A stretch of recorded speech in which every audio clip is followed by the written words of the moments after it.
दोस्तों नमस्कार, इलेक्ट्रिकल गुरु चैनल में आपका फिर से स्वागत है। दोस्तों आज के वीडियो के अंदर हम एसटी मोटर के बारे में बात करेंगे। हम बात करेंगे कि एसटी मोटर की नेम प्लेट के ऊपर जो डिटेल्स लिखी होती है उसका क्या क्या मतलब होता है। उसके साथ ही एसटी मोटर के अंदर कौन कौन से एक्सटर्नल प्रोटेक्शन यूज़ किए जाते हैं।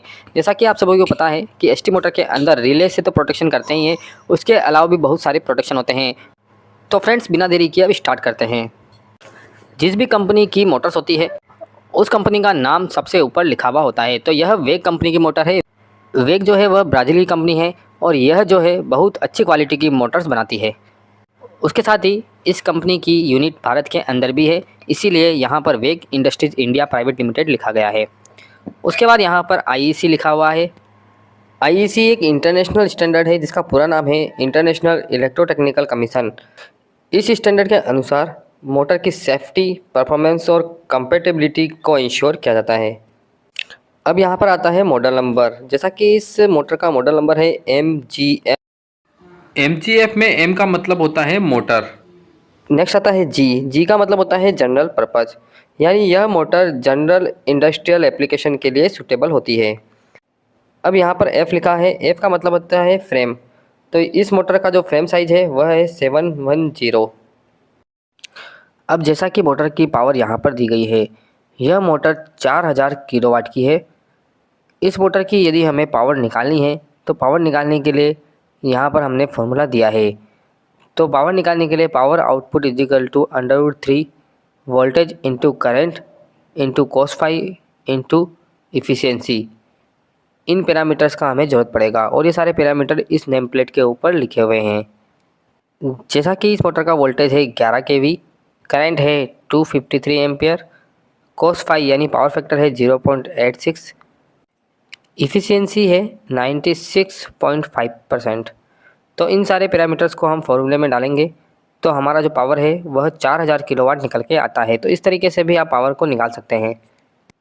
अब इस नेम प्लेट पर यहाँ पर किलोग्राम मीटर स्क्वायर लिखा है और इसके आगे वैल्यू 402.45 लिखी गई है।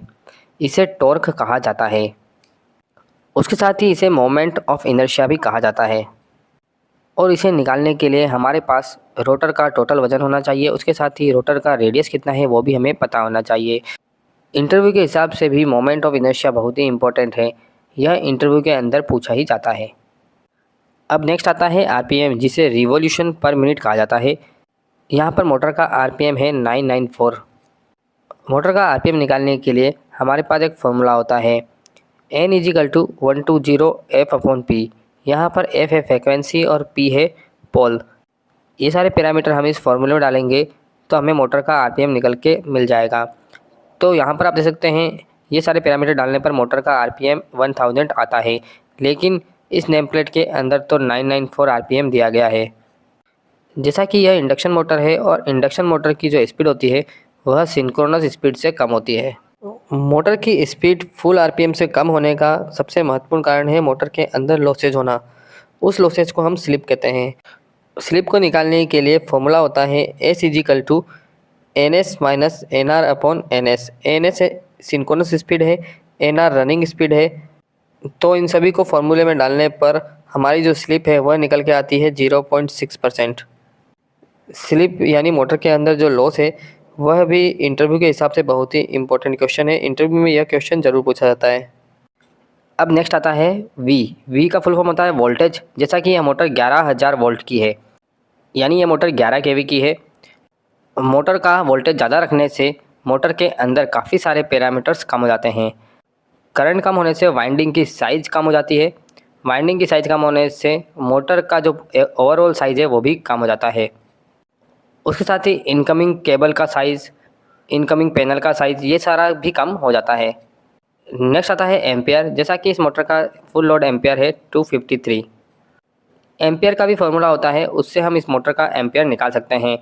एम्पियर का फॉर्मूला होता है P = VI cos फाई। तो यहाँ पर जो I दिया गया है उसे हम पावर और वोल्टेज और cos फाई को डालकर निकाल सकते हैं।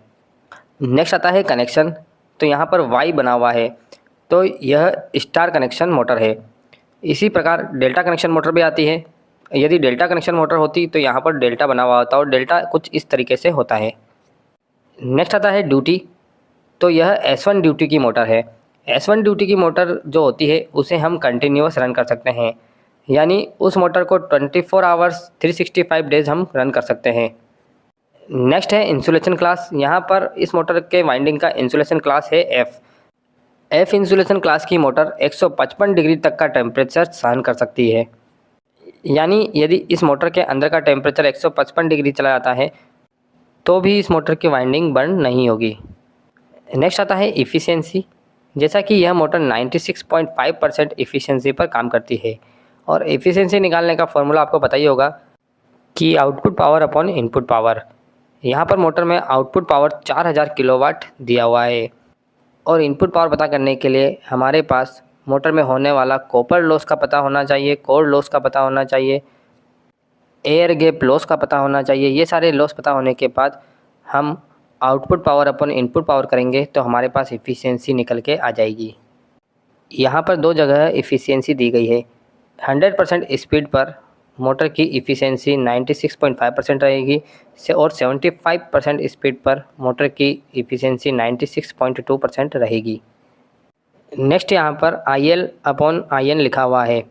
तो IL जो होता है वह लॉक्ड रोटर करंट होता है और IN रनिंग कंडीशन में करंट को कहा जाता है और इन दोनों को डिवाइड करने पर 7 निकल कर आया है। इसका मतलब है कि यह मोटर स्टार्टिंग में 7 गुना ज़्यादा करंट लेगी, यानी इसका फुल लोड एम्पियर है 253, तो इससे यह 7 गुना ज़्यादा करंट लेगी स्टार्टिंग समय में। अब नेक्स्ट है SF। इसे सर्विस फैक्टर कहा जाता है और यहाँ पर सर्विस फैक्टर 1 लिया गया है। बेसिकली सर्विस फैक्टर 1 से 1.15 रखा जाता है।